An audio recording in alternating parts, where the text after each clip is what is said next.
صحابہ نے ثمامہ بن اسال جو کہ یمامہ کا سردار تھا اس کو مسجد نبوی کے ستون کے ساتھ لا کے باندھ دیا۔ تو آقا کریم علیہ السلام تشریف لائے تو دیکھا کہ ثمامہ بن اسال بندھا ہوا ہے، یمامہ کا سردار ہے، اسلام کا بدترین دشمن تھا اور بہت زیادہ اس نے اسلام کو نقصان بھی پہنچایا۔ آقا کریم نے کہا کہ ثمامہ کیا حال ہے؟ تو اس نے کہا کہ اگر آپ مجھے قتل کریں تو میرا قتل رائے گا نہیں جائے گا، اور اگر آپ میرے عوض کوئی مال لینا چاہیں تو آپ حکم کریں، میں کنگال نہیں ہوں کہ نہ دے سکوں، اور اگر آپ مجھے یوں ہی چھوڑ دیں تو میں احسان فراموش شخص نہیں ہوں، اس نیکی کا بدلہ دوں گا۔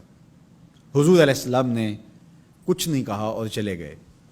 دوسرے دن حضور پھر تشریف لائے اور پھر کہا کہ ثمامہ سنا کیا حال ہے؟ اس نے یہی باتیں دوبارہ کی کہ اگر آپ مجھے یوں ہی چھوڑ دیں تو مجھے احسان فراموش نہیں پائیں گے، خاندانی شخص ہوں، اس کا بدلہ چکاؤں گا، اور اگر آپ میرے عوض کچھ لینا چاہیں تو کوئی کنگال شخص نہیں ہوں کہ کچھ دے نہ سکوں، اور اگر آپ جو ہے وہ مجھے قتل کر دیں تو کوئی معمولی شخص نہیں ہوں کہ میرا قتل یوں ہی بھلا دیا جائے گا، اس کے بدلے میں خون کی ندیاں بہیں گی۔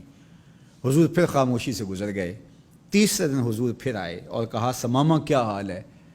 اس نے پھر وہی باتیں کی کہ اگر آپ مجھے یوں ہی معاف کر دیں تو احسان فراموش نہیں ہوں گا، اور اگر آپ مجھے قتل کر دیں تو میرا قتل رائے گا نہیں جائے گا، اور اگر آپ یوں ہی چھوڑ دیں تو پھر اس کے جواب میں میری طرف سے جو رد عمل ہوگا وہ بھی دیکھنے والا ہوگا۔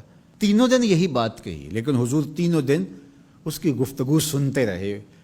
اچھا موقع ہے، ایک شخص آیا ہے اور بدترین دشمن ہے، اس کی کونسلنگ کی جائے، اس کو سمجھایا جائے، لیکن ساری باتیں باتوں سے نہیں ہوتی، کچھ نگاہوں کے فیصلے بھی ہوتے ہیں۔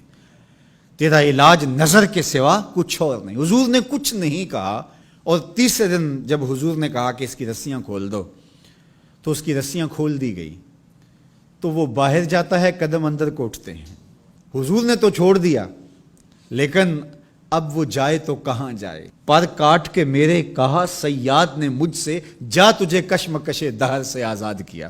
ہر قیدی رہائی مانگتا ہے، اور جب اس کو پروانہ ملتا ہے کہ آج تو جیل سے آزاد ہوگا تو وہ اچھلتا کودتا ہوا باہر آتا ہے اور جیل کے سوگوار ماحول کو چھوڑ کے بھاگتا ہے، لیکن جو زلف رسول کا قیدی ہوتا ہے وہ کبھی رہائی چاہتا ہی نہیں ہے۔ تمہاری زلف کے قیدی نرالی شان رکھتے ہیں، کبھی مانگا نہیں کرتے رہائی یا رسول اللہ۔ اب وہ باہر چلا گیا اور غسل کر کے پھر پلٹ آیا اور حضور علیہ السلام کے ہاتھ پہ بیعت اسلام کرتا ہے۔ اسلام لانے کے بعد اب وہ جو پہلی بات کرتا ہے وہ سنیے۔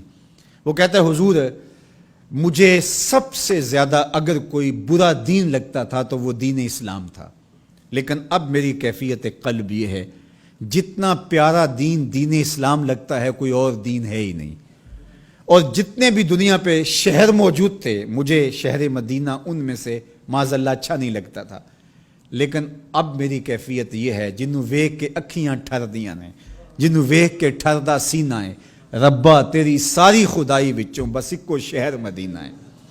تیسری بات اس نے حضور کے چہرہ انور کے بارے میں کہی کہ پہلے آپ کے بارے میں میری رائے اچھی نہیں تھی، اور اب آپ کے چہرے کو دیکھتا ہوں تو ٹھنڈ پڑتی ہے، روح کو قرار ملتا ہے، ایسا سونا اور حسین چہرہ مجھے کائنات میں کہیں دکھائی نہیں دیتا۔ مکھ چند بدر شاہ شانی ہے، متھے چمک دی لاٹ نورانی ہے، کالی زلف تے اکھ مستانی ہے، مخمور رکھی ہن مد بھریاں۔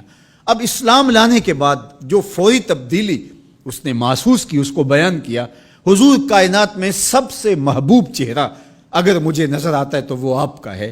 تو ادھر ایمان لایا اور ادھر دل میں یہ تغیر اور یہ تبدیلی پیدا ہوئی۔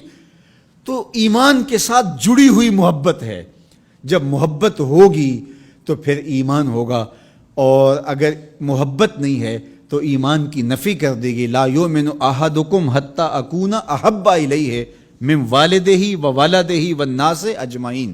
محمد کی محبت دین حق کی شرط اول ہے، اسی میں ہو اگر خامی تو سب کچھ نامکمل ہے۔ تو محبت حضور علیہ السلام کی یہ تقاضۂ دین ہے، یہ منشأ ایمان ہے۔